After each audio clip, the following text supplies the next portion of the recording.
Hello students, इस video में हम क्लास कक्षा 5 की हिंदी पढ़ेंगे। पार्ट 5 इंद्रधनुष के रंग। इंद्रधनुष के बारे में तो आप जानते हैं और इवन आपने कई बार इंद्रधनुष देखा भी है। तो मैं आपको एक बार इंद्रधनुष का पिक्चर दिखा देती हूँ। ये आप देख रहे हैं, छोटी सी पिक्चर है। ये इस तरह का इंद्रधनुष होता है जिसमें 7 रंग होते हैं। इस पार्ट को पढ़ने से पहले इस पार्ट के बारे में और मैं आपको कुछ और भी चीज़ें बता देती हूँ कुछ शब्दों में, जिससे आपको समझ में आ जाए। बरसात के मौसम में कभी कभी आकाश में इंद्रधनुष का नज़ारा देखने को मिलता है। बारिश के साथ टाइम पे आपने ध्यान दिया होगा, बारिश जब होती है और उसके बाद जब धूप निकलती है तो आपको इंद्रधनुष दिखाई देता है। कई बार आपने देखा है, कभी आपने गांव में देखा होगा या तो अपने घर छत के ऊपर देखा होगा। बरसात में जब नमी बढ़ जाती है तो पानी की बारीक बारीक बूंदें वायुमंडल का मतलब होता है कि हवा का घेरा जो हमारे पृथ्वी के चारों ओर होता हुआ है। आपने ये साइंस में पढ़ा होगा। वायुमंडल को एटमॉस्फेयर कहते हैं इंग्लिश में। ये एटमॉस्फेयर जो होता है ना, अर्थ के चारों ओर हमारे एक हवा की तरह, एक गोल की तरह ये सर्कुलर शेप में रहता है और इसको ये हमें दिखाई नहीं देता। एक्चुअल में ये एयर होती है, एक लेयर होती है। ठीक है। तो क्या होता है, बरसात में जब नमी बढ़ जाती है ना, तो पानी की बारीक बारीक बूंदें और अपने वायुमंडल में तैरती रहती हैं। जब सूर्य की किरणें इन बूंदों से होकर गुजरती हैं, आपने देखा है सन जो सूर्य की किरणें होती हैं ना, जब इन बूंदों से वो गुजरती हैं तो प्रकाश की ये सफ़ेद किरणें थोड़ी सी मुड़ती हैं। प्रकाश की जो मतलब, जब आपने ध्यान दिया होगा, 1 मिनट में आपको बताती हूँ। जैसे ये हमारा सन हो गया, ठीक है, और ये सन है और वायुमंडल में जो आपकी बूंदें हैं ना, बारिश की बूंदें हैं, वो ऐसे ऐसे यहाँ वहाँ फैली रहती हैं। जब इनकी रोशनी जब यहाँ तक पड़ती है और फिर मुड़ती है तो उससे क्या होता है, ये विभाजित होती है, डिवाइड हो जाती है। ये क्या हो जाती है, इसका जो कलर होता है ना सन का, वो 7 कलर्स में डिवाइड हो जाता है, जिससे इंद्रधनुष बनता है। ये 7 रंग होते हैं। जो इंद्रधनुष में जो कलर होते हैं ना, वो 7 कलर होते हैं। देख रहे हैं आप, इसमें भी देख रहे होंगे, आपको दिखाई दे रहा है इस पिक्चर में। पहला कलर होता है, आप नीचे देखिए सबसे नीचे लाइन पे, ये बैंगनी कलर है, जामुनी कलर है, नीला कलर है, फिर हरा है, पीला है, नारंगी और लाल है। इन्हें हम बैजानी हपी नाला भी कहते हैं। मतलब अगर आपको इजी वर्ड में इसको यूज़ करना है, इजी वर्ड में आपको समझना है या जल्दी से आपको याद करना है, तो इसका एक शॉर्ट फॉर्मूला दिया हुआ है, बैजीना हैप्पी नाला। इससे आपको क्या हो जाएगा, क्लियर हो जाएगा। बै का मतलब होता है बैगनी, जा का मतलब होता है जामुनी, नी का मतलब होता है नीला, ह का मतलब हो गया हरा कलर, पी का मतलब हो गया पीला कलर, ना का हो गया नारंगी और ला का मतलब हो गया लाल। इससे आपको ये सारे 7 कलर्स क्या रहेंगे, याद रहेंगे। जिसमें इन रंगों के पहले अक्षरों को लिया गया है। यह इंद्रधनुष आकाश में उतनी ही देर तक दिखाई देता है जब तक बूंदों के प्रकाश द्वारा जो रंग होते हैं वो बटने की क्रिया चलती रहती है। मतलब जब तक बूंदें जो हैं आकाश में तैर रही हैं, उस टाइम तक जब तक सूरज की किरणें उन तक पहुंचती हैं तो क्या होता है, तब तक ये प्रक्रिया, मतलब तब तक हमें इंद्रधनुष दिखाई देने लगता है। उसके बाद क्या होता है, इंद्रधनुष गायब हो जाता है, क्योंकि वहाँ तक जब आकाश में जो वायुमंडल में जो बूंदें हैं और प्रकाश की किरण उन तक नहीं पहुँच पाती, जिससे वो धीरे धीरे धुंधला शुरू हो जाती है। चलिए हम पाठ को पढ़ते हैं। बरसात का मौसम था, विद्यालय में खेल का कालखंड चल रहा था। मतलब बारिश का सीज़न था, बारिश का मौसम था और विद्यालय मतलब स्कूल में बच्चे कालखंड चल रहा था, खेल का कालखंड चल रहा था, मतलब खेल शुरू हो रहा था, वहाँ पे खेल किया जा रहा था। सभी बच्चे बाहर मैदान में खेल रहे थे। तभी उमा ने आकाश में इंद्रधनुष देखा। वह अन्य बच्चों से बोली, वो बाकी बच्चों से बोली, खेल खेलते सारे बच्चे वहाँ पे मैदान पे खड़े थे। अचानक से उमा ने वहाँ पे देखा कि इंद्रधनुष वहाँ पे निकला हुआ है, तो वो सभी बच्चों से बोली, कितना सुंदर इंद्रधनुष है। फिर सुमन कहती है, आसमान में इंद्रधनुष कितना सुंदर लग रहा है। फिर सबीना कहती है, इसके रंग कितने सुंदर हैं। अनुराधा कहती है, यह कैसे बनता है। सुनील कहता है, चलो नसीम, हम गुरुजी के पास चलते हैं। तो फिर सुनील और नसीम गुरुजी के पास गए और धीरे धीरे सारे बच्चे वहाँ आ गए। और गुरुजी मतलब होते हैं टीचर, शिक्षक। तो गुरुजी को इंद्रधनुष दिखाते हुए सभी बच्चे एक साथ बोले, गुरुजी इंद्रधनुष कैसे बनता है। तो चलिए, अब हमारा भी क्वेश्चन है, आप इस वीडियो में इस पार्ट को पढ़ रहे हैं तो आपको भी लग रहा होगा इंद्रधनुष कैसे बनता है, तो इसको हम विस्तार पूर्वक जानेंगे। अगले पेज में चलते हैं। ये इंद्रधनुष है, इसे मैंने आपको पहले ही परिचित करा दिया है। ठीक है, अब हम अगला चैप्टर पढ़ते हैं, सॉरी अगला पेज में, हम अगले पेज में जाते हैं। ये है माइकल कहता है इसमें इतने सुंदर रंग कौन भरता है। फिर उमा कहती है इतने सारे रंग आते कहाँ से हैं, इतने सारे रंग जो हैं वो कहाँ से आते हैं। सवीना, वो भी एक स्टूडेंट है, वो भी कहती है ये बरसात में ही क्यों दिखता है। सुमन, इतना सुंदर ये इंद्रधनुष आसमान में हमेशा क्यों नहीं बना रहता। गुरुजी बोलते हैं रुको रुको, मैं तुम्हारे सभी प्रश्नों का उत्तर एक एक करके दूंगा। अब टीचर ने जब इनकी पूरी बातें सुनी तो वो कहने लगे कि मैं आपके सारे क्वेश्चन के आंसर्स जो हैं वो एक एक करके आपको बता दूंगा। फिर क्या हुआ, सभी बच्चे शांत होकर बैठ गए। गुरुजी फिर बोले वर्षा ऋतु में जब नमी बढ़ जाती है तो पानी की बारीक बारीक बूंदें वायुमंडल में तैरती रहती हैं।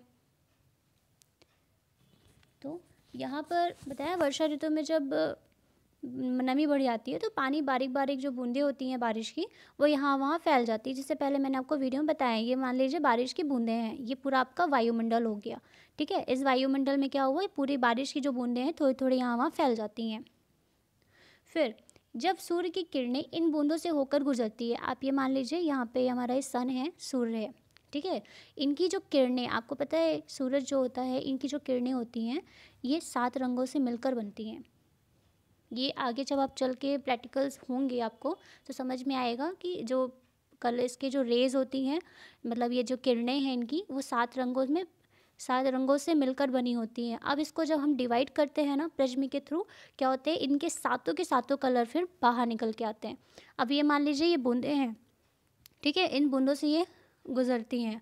इससे क्या हो गया, प्रकाश की जो किरणें हैं वो एक बूंद पे जाती है और थोड़ी सी मुड़ जाती है, जिससे क्या होते हैं इसके जो कलर्स होते हैं वो 7 कलर्स में ऐसे डिवाइड हो जाते हैं।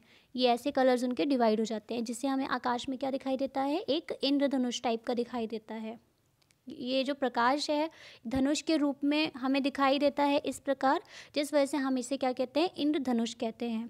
ठीक है, चलिए इनके गुरुजी क्या बताते हैं वो भी हम देख लेते हैं। यहाँ पे उन्होंने भी यही चीज़ ऐसे समझाई हुई हैं। जब सूर्य की किरणें इन बूंदों से होकर गुजरती हैं तो प्रकाश की सफ़ेद किरणें थोड़ी सी मुड़ती हैं तथा 7 रंगों में विभाजित हो जाती हैं और इन्हीं रंगों से इंद्रधनुष बनता है। इसलिए इंद्रधनुष भी उतना ही देर तक रहता है जितनी देर तक बूंदों के द्वारा प्रकाश को रंगों में बांटने की ये क्रिया चलती रहती है। मतलब इंद्रधनुष तभी तक रहता है जब तक कि ये क्रिया जो प्रोसेस है ना वो चलती रहती है, तब तक इंद्रधनुष हमें दिखाई देता है। और उसके बाद फिर क्या होता है, जब प्रकाश जब बूंदों पे नहीं पड़ती हैं तो फिर वो धीरे धीरे वो हमें इंद्रधनुष धुंधला दिखाई देने लगता है और लास्ट में गायब हो जाता है। फिर इसी बीच इंद्रधनुष के रंग गहरे होते गए।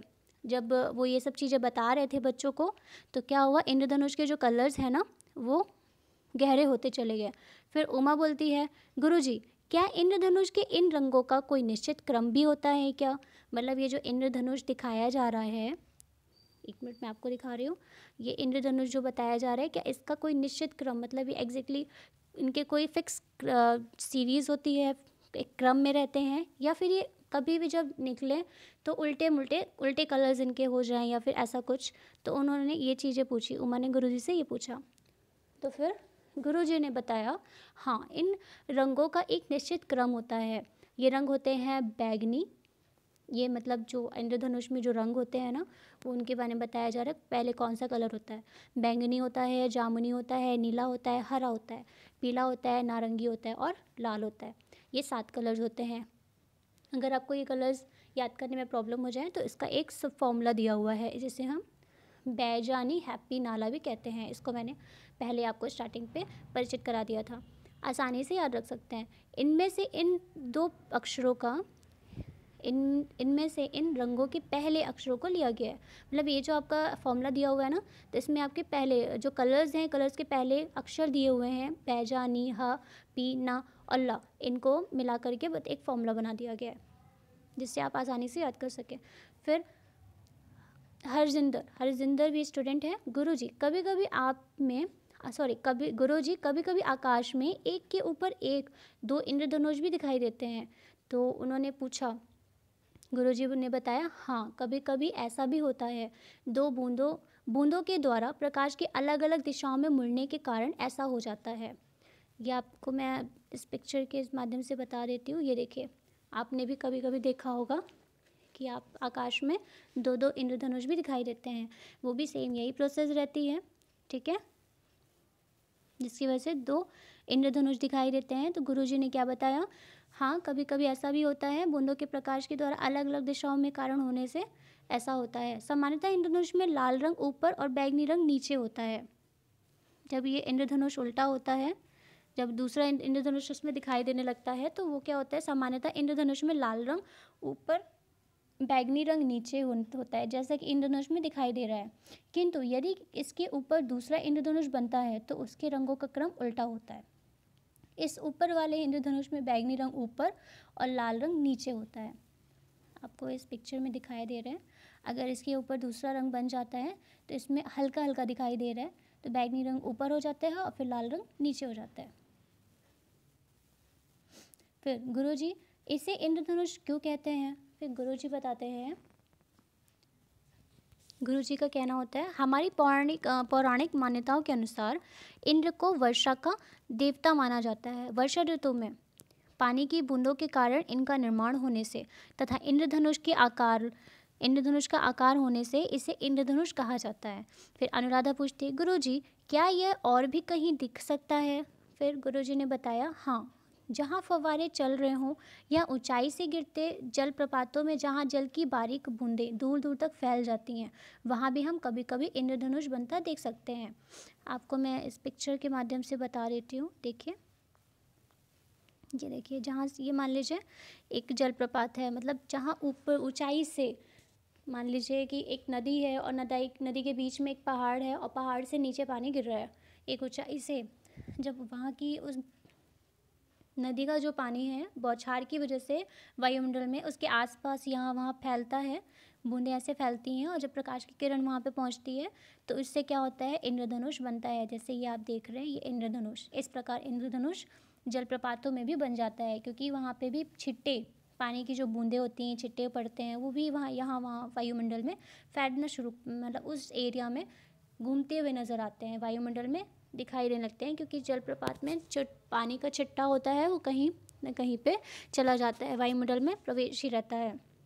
इस वजह से उसमें भी जब रोशनी पड़ती है, सूरज का प्रकाश पड़ता है, तो वहाँ उस एरिया में भी क्या हो जाता है, इंद्रधनुष बन जाता है। फिर सभी ने देखा कि धीरे धीरे आसमान में इंद्रधनुष धुंधला होता जा रहा है। थोड़ी देर में उसका दिखना बंद हो गया, किंतु बच्चों के मन में अभी भी इंद्रधनुष रंग समाये हुए थे, क्योंकि उस टाइम पे इंद्रधनुष का टॉपिक चल रहा था, तो उनके मन में इंद्रधनुष ही समझ में आया था। लेकिन उनको ये क्लियर समझ में आ गया कि इंद्रधनुष क्या होता है, कैसे बनता है और इसमें कितने कलर्स होते हैं और क्या कहीं और भी इंद्रधनुष देखा जा सकता है। तो इस तरह से ये पार्ट ख़त्म हो गया। ठीक है, बाकी आप क्वेश्चन आंसर आपको मैंने PDF के थ्रू दिया हुआ है, उसे आप पढ़ लीजिएगा और रिवाइज़ कर लीजिएगा। Okay, thank you students.